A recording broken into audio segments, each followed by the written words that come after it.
Hello, everyone, and you're listening to NLP Radio. We are on stream again. Here in Russia, for a long time, we have been learning NLP, useful tools, different techniques, interesting presuppositions, and strategies. We have digested all of it, we have learned from it, and now we have prepared something for you.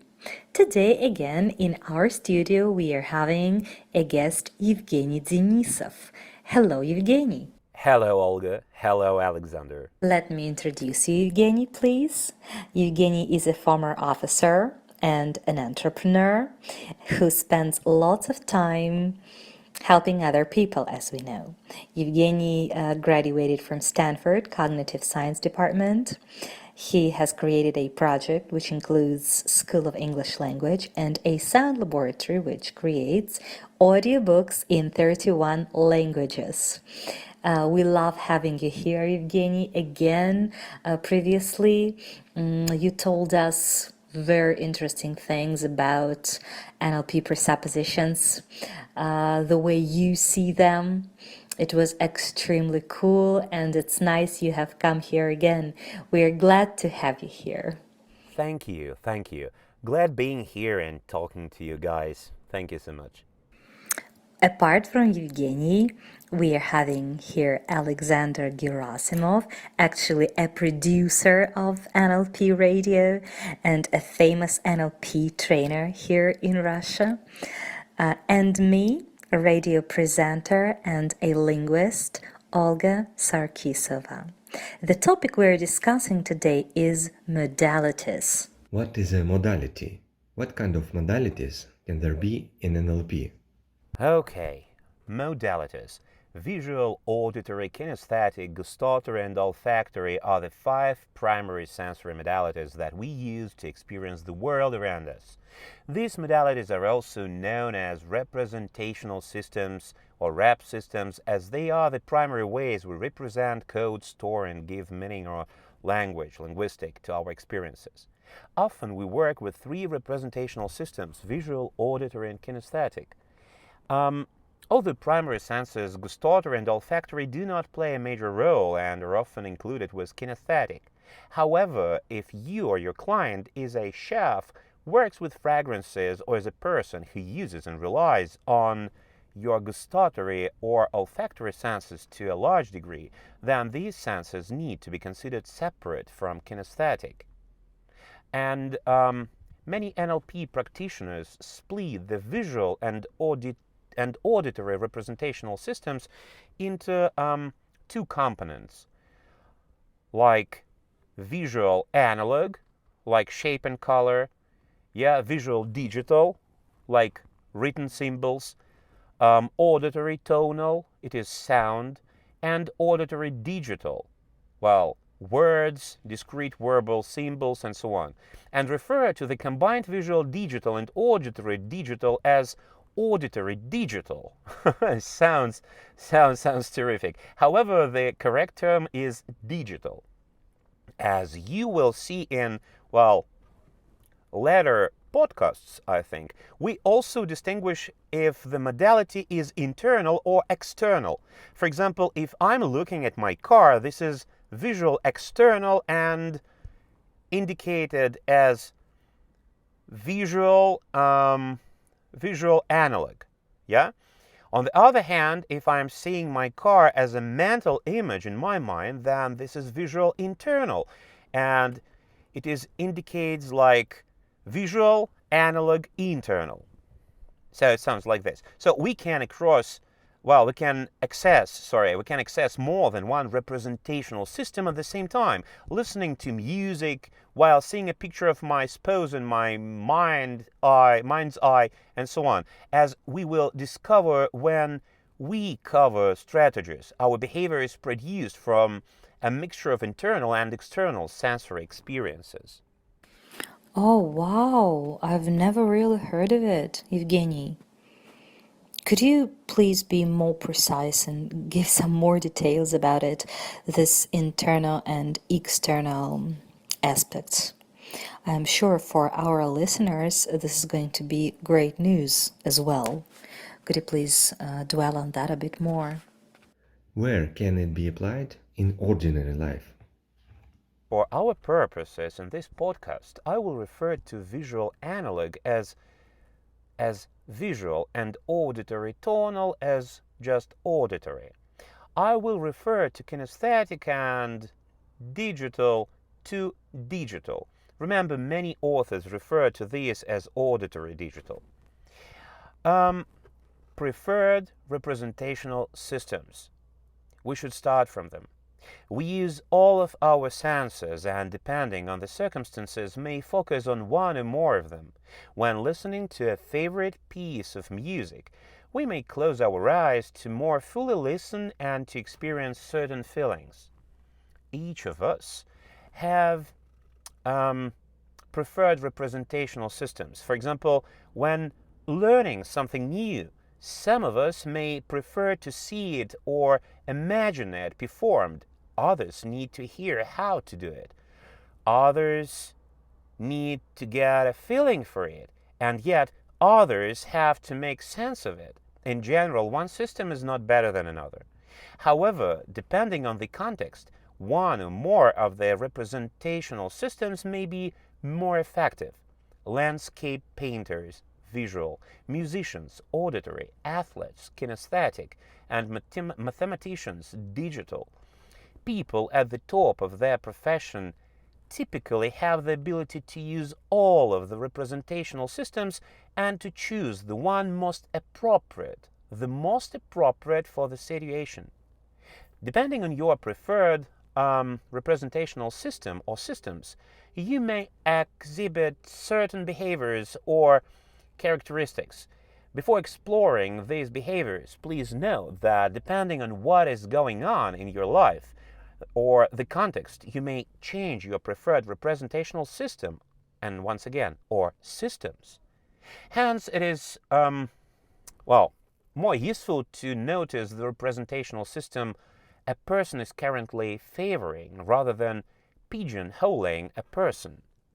The following are, generalizations of the characteristics of people with a preference for visual, auditory, kinesthetic, or digital. Remember, with all generalizations, there are always exceptions. Visual. People with a visual preference will tend to be organized, neat, and well groomed. Why? Because they want to look good. And what do they expect from you? Yes, the same thing. Use visualization for memory and decision making, often getting insights about something. Be more imaginative and may have difficulty putting their ideas in words. Speak faster than the general population. Why? Because they have a picture or pictures in their mind, and if it is a moving picture, there is a lot to tell in so little time. Prefer in-person interactions. They prefer in-person interactions to see the other person and his her reactions. May seem to talk about disjointed topics. Why? Because they see the whole picture and it is easy to jump around to different parts of it. They also may have difficulty putting their ideas in words. Again, why? Because there is so much they see in their minds. They also want to see or be shown concepts, ideas, or how something is done. They want to see the big picture in general. They may not remember what people have said and become confused if you give them too many verbal instructions. However, if you can draw a map or picture for them, they can see what you are saying. Remember faces. Yes, they remember faces more easily than names. And they can be distracted by visual activity and less so by noise.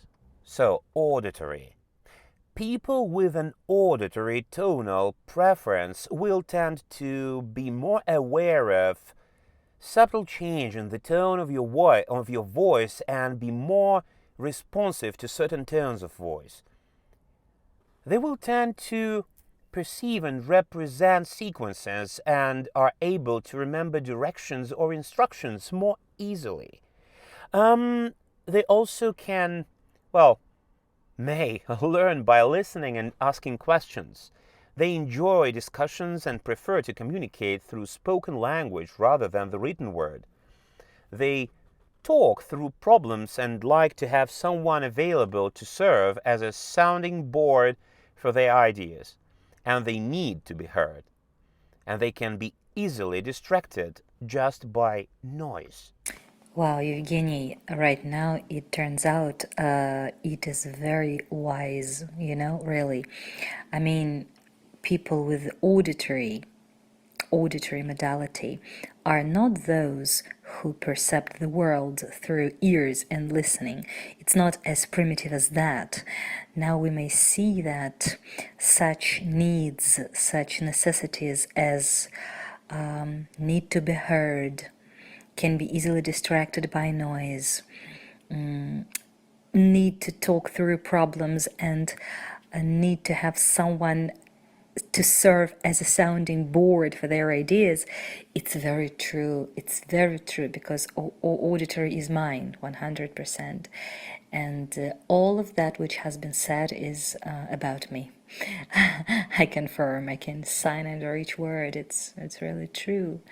I mean, it's much more than just percepting the world through ears. Yeah, that's very deep. Thank you a lot. I love it. Let's move on. Let's go on to the kinesthetic and digital. The next comes kinesthetic. Also, well, pretty interesting people who are more kinesthetic. Those people with the kinesthetic preferences, they will tend to speak slower than the general population. Why? Well, because they need time to get in touch with how they feel about the topic.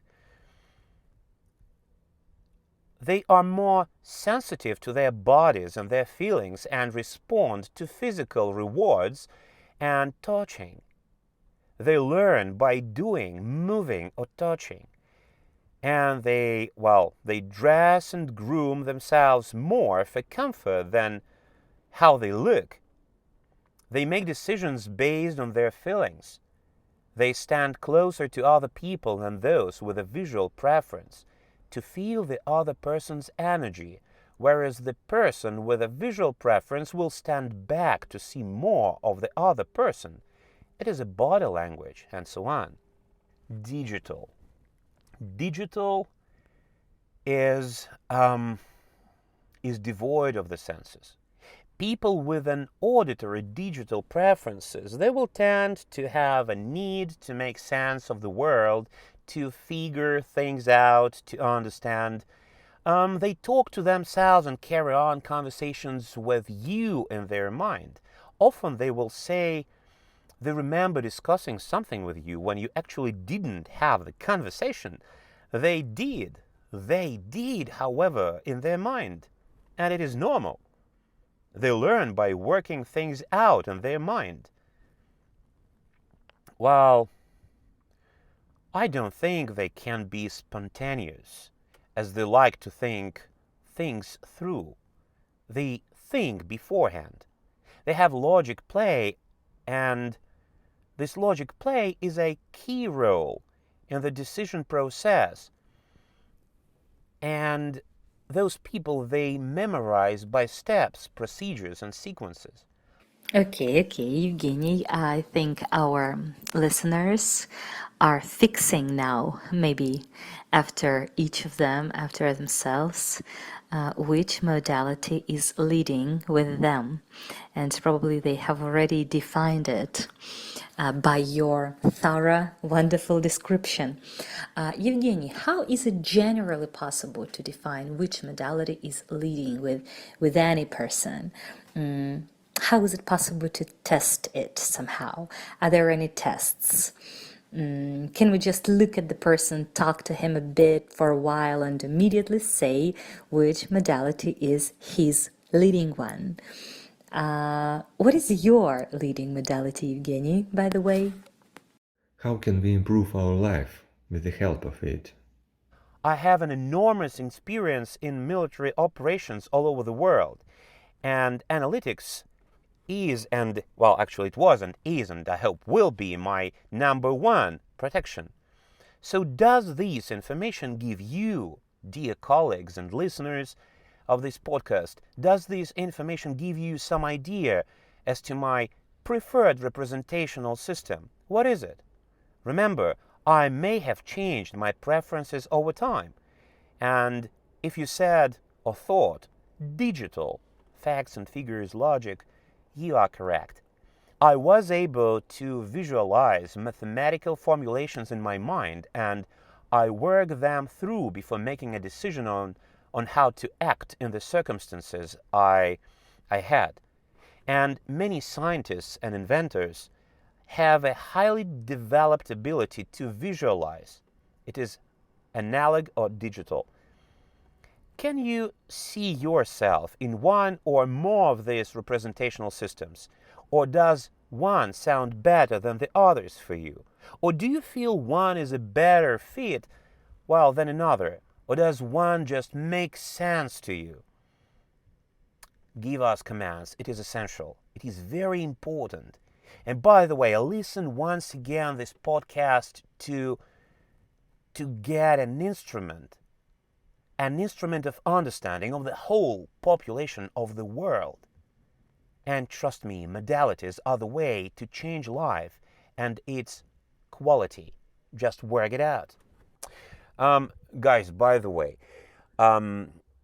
we have forgotten about two important questions. I've got two important questions from Olga prior to our conversation today. They were, how does knowledge of modalities help us to interact with other people efficiently? And the second one, how does it help us in teaching or learning? Well, I'm going to give you one answer to these questions. The answer is, knowing modalities, you do understand the better ways of connection. It is like when, well, just imagine, if you have an iPhone, for example, yeah? And you need a cable, a power cable with a lightning. It is very easy if you know who has an iPhone to explain what type of a wire, what type of a cable you need. So if you see somebody with an iPhone, you come closer and just ask a question. Do you have a charger? Do you have lightning? Do you have a cable for iPhone? And well, you have more chances to get the cable you need, because you know that if a guy has an iPhone, that probably he or she has a cable you need. But if he or she has an Android, then it means that probably he or she has something else but not lightning. And modalities, it is a kind of a map or even manual to people. Knowing modalities and defining people by those modalities, you can get a quicker access, and you can get a quicker access to people. Your conversation becomes more effective and you become more persuading. What else? I should say that in case we talk about learning, we should understand that modalities, it is just the key to an easier learning, easier investigation of the world. So if tables are for you, if you are digital visual, then work through tables. In case it is easier for you to talk, to listen to, or to visualize in pictures and examples, then you are from a different camp. And if you need to touch it, then you are kinesthetic. So that's the way it works. And I think one more tip about my observation as a trainer and coach. You know, for over 10 years, I feel grateful to have had the opportunity to facilitate transformations in my clients and participants' personal and professional lives. During this time, I have noticed that many of them have successfully achieved the desired outcome of their session through my application of NLP techniques and other healing modalities. Although there have been certain cases in which no technique and healing modality has worked, in my interactions with over, 400 coaches, healers, therapists, and psychologists, they too share the same experience they have had with their clients. It doesn't work 100%, by the way. And it is interesting because it doesn't work because there are too many details we need to follow. Certainly, observing the transformations in our clients' and participants' lives is very satisfying. On the other hand, when the clients do not achieve the session's outcome, a budding coach, therapist, psychologist might have a tendency to start doubting the technique and even their ability as a coach or a therapist. With my years of experience, I have often noticed that the reason for these failures is not the modality and the ability of the coach itself, but a few underlying reasons. The awareness of the reasons can bring forth light to certain answers you may be seeking as a student of life. To assist you in further expanding your awareness, let's first understand how NLP came to be applicable in therapy. Subsequently, we will explore the various reasons NLP techniques and other modalities do not work at times. Although, Richard Bandler says NLP is not therapy, it is simply about learning to use our brains. There are multiple applications of NLP in the field of therapy and healing. By default, NLP has applications in therapy since it began as a modeling technology, modeling the most effective psychotherapists like Milton, Erickson, Fritz Perls, Virginia Satir. The co-creators of NLP, Bandler and Grinder, successfully decoded the patterns used by 3 psychotherapists, which gave them outstanding results in therapy. Subsequently, they applied it with their clients and taught them to participants in their NLP training courses. Consequently, every participant of an NLP course also began achieving outstanding results in therapy and healing. And consequently, even though NLP has applications in every field of human endeavor, many NLP certification trainings, all over the world, they focus on change work, and healing. How many participants from NLP trainings vouch for the life transformations they have experienced during and after an NLP training? The idea is that NLP, it is not like a rule. If you take 2 bricks and you put one brick on another brick, it will be a small building. No, it doesn't work like this. It works totally different. It works in general. You need to widen your mind, to widen your attitude to life. You need to widen your brain. And only then it would work. That is the idea. Well, thank you very much. Sorry for a long story, but I wanted to share with you everything I have because it is essential and actually NLP changes lives. All right. Okay. Thank you very much, Evgeniy, for the not only useful knowledge of modalities you have given, but also for your life experience, your generous, vast answers, your stories, your bright examples. So those were NLP modalities. Thank you, Alexander and Evgeniy. It was another great podcast, gentlemen, right? Wasn't it? Dear listeners, if you found it informative and useful, you are very welcome with your likes and reposts. And please put down below in the commentaries what your leading modalities are, and how did you understand it? How does knowing that help you to be more efficient in life? That would be interesting to read and exchange. And we will hear you in a week. Goodbye. Yeah, goodbye. Thank you, Olga. Thank you, Alexander. Yeah, thank you. Goodbye.